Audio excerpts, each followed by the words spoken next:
That gust you heard earlier tonight, that was the sound of Mitt Romney exhaling after watching his momentum slam into Rick Santorum and then careen over a few of his own gaffes. Romney did win primaries in both Arizona and his home state of Michigan tonight. But while he is a few dozen delegates closer to the nomination, the Michigan Michigas could sting him in the fall if he even gets that far.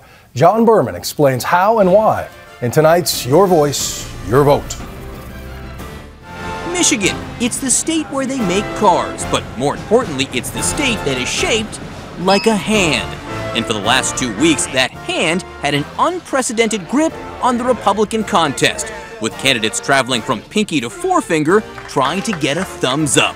And now that it's over, what did we learn? Let's talk to the hand. First, the ring finger. Mitt Romney loves Michigan. Thank you.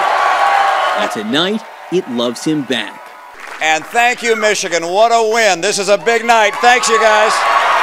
Remember, Michigan is where his father was governor and where, as a teenager, he met his wife and apparently made out with her. But I actually kissed her there, oh yeah. She was 16, I was 18, you know. Next stop, the middle finger. We won't show you that, but Mitt Romney and Rick Santorum repeatedly showed it to each other.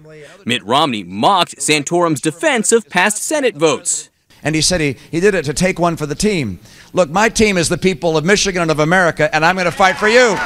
Rick Santorum mocked Mitt Romney's convictions and his claim that he is resolute.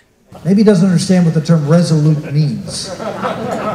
But it means that you're supposed to have sort of a resolve of a consistent pattern of beliefs. But for Romney, a bigger finger problem might be the pinky, the one that some rich elitist types raise when they drink their tea. It just feels good being back in Michigan.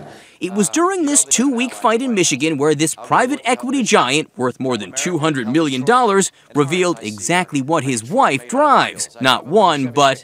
Ann drives a couple of Cadillacs, actually. And when asked if he follows NASCAR... Not as closely as some of the most ardent fans, but I have some great friends that are NASCAR team owners. Despite his impressive come-from-behind victory to leave here #1, critics say Mitt Romney might very well be leaving with the mantle of being out of touch with common Americans, the ones Romney will need in a general election. As for Rick Santorum, that hand is clearly a right hand, signifying a rightward shift in rhetoric, including statements attacking John F. Kennedy's famous speech on the separation of church and state. I had the opportunity to read the speech and I almost threw up. And attacking the president for suggesting all kids should go to college. The President of the United States said the other day that every child in America should go to school. What a snob. Again, whether or not you agree with these statements or the subject matter in the GOP contest, it appears to be turning off some independents. In an ABC News poll out today, among independents, just 32% see Santorum favorably, 29% Romney. 4 years ago at this time, both Barack Obama and John McCain were at or above 60% favorability among independents. The candidates have all sort of pursued strategies that distance them all from independent voters that they're going to need to get in November against Barack Obama. The direction of this campaign has left some Republicans wondering if another candidate should get in. They now barely win their home state, his home state of Michigan, and that puts them in a position where they know he's still vulnerable in the primary, but really vulnerable in the general election. Thanks, you guys. You're the best. Yes, a win is a win, and for Mitt Romney, victory in Michigan is sweet. But that applause from Republicans you hear might be faint, the sound of one hand clapping. I'm John Berman for Nightline in New York.